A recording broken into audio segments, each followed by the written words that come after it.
పల్నాడు జిల్లా మాచవరం మండలం రేగులగడ్డ గ్రామం పంచాయతీకి చెందిన జక్కుల కృష్ణ యాదవ్ గారిని అఖిల భారత యాదవ్ మహాసభ ఆంధ్రప్రదేశ్ అధ్యక్షులు చింకా నారాయణరావు యాదవ్ గారు అఖిల భారత యాదవ్ మహాసభ ఆంధ్రప్రదేశ్ పల్నాడు జిల్లా యువజన అధ్యక్షుడిగా నియమించడం జరిగింది. జక్కుల కృష్ణ యాదవ్ మాట్లాడుతూ తనపై నమ్మకంతో అఖిల భారత యాదవ్ మహాసభ పల్నాడు జిల్లా యువజన అధ్యక్షుడిగా తనను నియమించినందుకు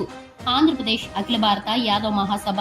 రాష్ట్ర అధ్యక్షులు చింకా నారాయణరావు గారికి, ఆంధ్రప్రదేశ్ అఖిల భారత యాదవ్ మహాసభ రాష్ట్ర ప్రధాన కార్యదర్శి పెద్దిబోయిన శ్రీనివాస్ యాదవ్ గారికి, అఖిల భారత యాదవ్ మహాసభ రాష్ట్ర యువజన విభాగ అధ్యక్షులు అలా అనంతరామయ్య యాదవ్ గారికి, పల్నాడు జిల్లా అధ్యక్షులు బొంబోతుల శ్రీనివాస్ యాదవ్ గారికి కృతజ్ఞతలు తెలియజేయడమైంది. 100 సంవత్సరాల చరిత్ర కలిగిన అఖిల భారత యాదవ్ మహాసభ ఉన్నతి కోసం, యాదవ జాతి అభివృద్ధి కోసం, హక్కుల కోసం, అధికారం కోసం, సమస్త జీవన రంగాలన్నిటిలో యాదవ జాతి ఉన్నతమైన స్థానం కోసం, అఖిల భారత యాదవ్ మహాసభ సంఘ నిర్మాణం కోసం మనసా వాచా కర్మేణ త్రికరణ శుద్ధిగా తుది శ్వాస వరకు బాధ్యతగా తన వంతు కర్తవ్యాన్ని నిర్వహిస్తానని ఆత్మసాక్షిగా ప్రతిజ్ఞ చేశారు. సదా యాదవ జాతి సేవలో లక్ష్యంతో జక్కుల కృష్ణ యాదవ్ పల్నాడు జిల్లా యువజన అధ్యక్షుడు మీకు ఎప్పుడూ కూడా అందుబాటులో ఉంటారని తెలియజేశారు.